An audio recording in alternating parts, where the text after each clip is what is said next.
Hey class, today I'm going to read you a book that is a fairy tale. It's called Little Grunt and the Big Egg. It's a prehistoric fairy tale by one of my favorite authors, Tomie dePaola. And the reason why I'm reading you this book is because we are going to be learning about fairy tales. We haven't really talked a lot about fairy tales in class, but I thought this would be a great book to read for a fairy tale because it's one of my favorites. A fairy tale is just a story that is not a true story, but it's very entertaining to read. Some of the fairy tales that you probably already know are stories like Cinderella or The Three Little Pigs. Those are all fairy tales and stories that we all love very much, but they are not true stories. A lot of times they have animals talking in them or really funny things that happen that we know wouldn't happen in real life, but they're still really entertaining to read. So this story, once again, is called Little Grunt and the Big Egg. It's a prehistoric fairy tale. So if you know what the word prehistoric means, then you will already know what the story might be about. But if you do not, then stay tuned to find out. All right. Once upon a time, in a big cave past the volcano on the left, lived the Grunt family.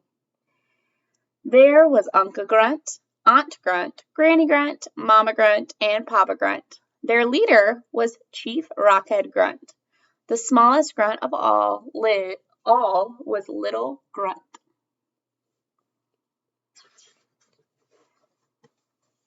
One Saturday morning, Mama Grunt said to Little Grunt, "Little Grunt, tomorrow the Ooga Wooga tribe are coming for Sunday brunch. Could you please go outside and gather 2 dozen eggs?" "Yes, Mama Grunt," said Little Grunt, and off he went. At that time of year, eggs were hard to find. Little Grunt looked and looked. No luck. He was really tired. "What am I going to do?" he said to himself. "I can't find a single egg. I'll try one more place." And it was a good thing that he did, because there, in that one more place, was the biggest egg Little Grunt had ever seen. It was too big to carry. It was too far to roll, and besides, Little Grunt had to be very careful. Eggs break very easily. Little Grunt thought and thought. "I know," he said. He gathered some of the thick, pointy leaves that were growing nearby. He wove them together into a mat. Then he carefully rolled the egg on top of it. He pulled and pulled the egg all the way home.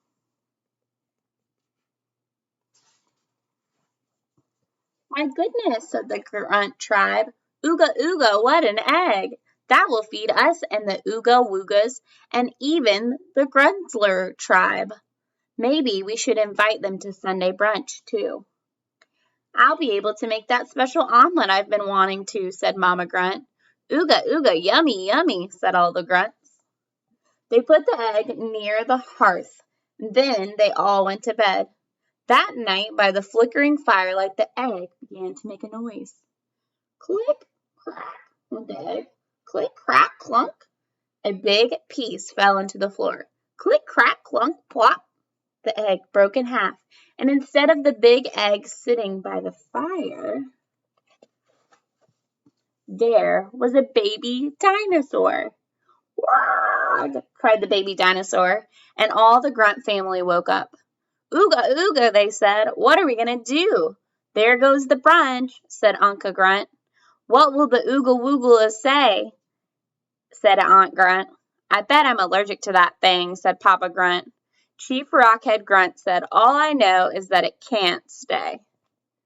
But before he could finish, Little Grunt said, "May I keep him, please? Every boy needs a pet," said Grandma Grunt. Some of the grunts said yes, some of the grunts said no, but it was finally decided that Little Grunt could keep the baby dinosaur. "Against my better judgment," mumbled Chief Rockhead Grunt. "Oh well, I suppose I can make pancakes for Sunday brunch," said Mama Grunt. "I'm going to call him George," said Little Grunt. Little Grunt and George became great pals. But there was a problem. The cave stayed the same size, but George didn't. He began to grow and grow and grow. The cave got very crowded. And there were other problems too. George wasn't housebroken. George ate all the leaves off all the trees and all the bushes and all around the cave, but still he was hungry. George liked to play, rough. George stepped on things, and when he sneezed, well, it was a disaster. Ooga, ooga, enough is enough, said the grunts. Either that dinosaur goes or I go, said Uncle Grunt. I spend all day getting food for him, said Aunt Grunt. Achoo, said Papa Grunt. I told you I was allergic to that thing. He stepped on all my cooking pots and broke them, said Mama Grunt. I guess it wasn't a good idea to keep him, said Granny Grunt.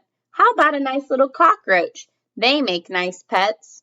I'm in charge here, said Chief Rockhead Grunt, and I say that giant lizard goes. Ooga, ooga, yes, yes, said all the grunts. But you promised, said Little Grunt. The next morning, Little Grunt took George away from the cave, out to where he had found him in the first place. Goodbye, George, said Little Grunt. I'll sure miss you. Ugh, said George. Big tears rolled down both their cheeks. Sadly, Little Grunt watched as George walked slowly into the swamp. I'll never see him again, sobbed Little Grunt. The days and months went by, and Little Grunt really missed George. He dreamed about him at night and drew pictures of him by day. Little Grunt certainly misses that dinosaur, said Mama Grunt. He'll get over it, said Papa Grunt. It's nice and peaceful here again, said Aunt and Uncle Grunt. I still say a cockroach makes a nice pet, said Granny Grunt. Ooga, ooga, torches out, everybody in bed, said Chief Rockhead. That night, the cave started to shake. The floor began to pitch, and loud rumblings filled the air. Earthquake, said the grunts, and they rushed to the opening of the cave. No, it's not, said Granny Grunt. Look, volcano! And sure enough, the big volcano was erupting all over the place. Steam and rocks and black smoke shot out of the top. Around the cave, big rocks and boulders tumbled and bounced. We're trapped, shouted the grunts. What are we going to do? Don't ask me, said Chief Rockhead. I resigned. Now we have no leader, said Aunt Grunt. Now we're really in trouble, shouted Papa Grunt. The lava was pouring out of the volcano in a wide flaming river and was heading straight for the cave. There wasn't enough time for the grunts to escape. All of a sudden, the grunts heard a different noise. I wonder who it is.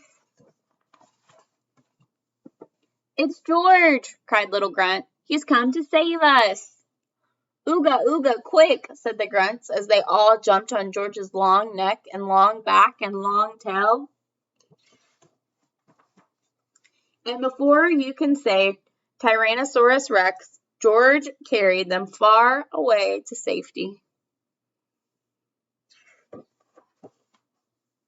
As your new leader, said Papa Grunt, I say this is our new cave. It's like the kitchen, Mama Grunt said. Now, when I'm the leader, said Plain Rock Head Grunt. What do we eat? Said Uncle Grunt. I can't wait to start decorating, said Aunt Grunt. I always say a change of scenery keeps you from getting old, said Granny Grunt. And George can live right next door, said Little Grunt. Where is George? Asked Mama Grunt. I haven't seen him all afternoon. Ooga, ooga, here, George, called the grunts. Wow, answered George. Look, said Little Grunt.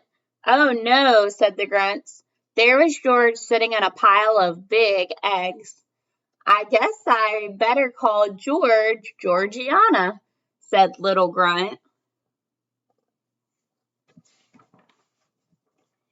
And they all lived happily ever after. All right, well, I hope you guys liked my fairy tale book by Tomie dePaola that I just read.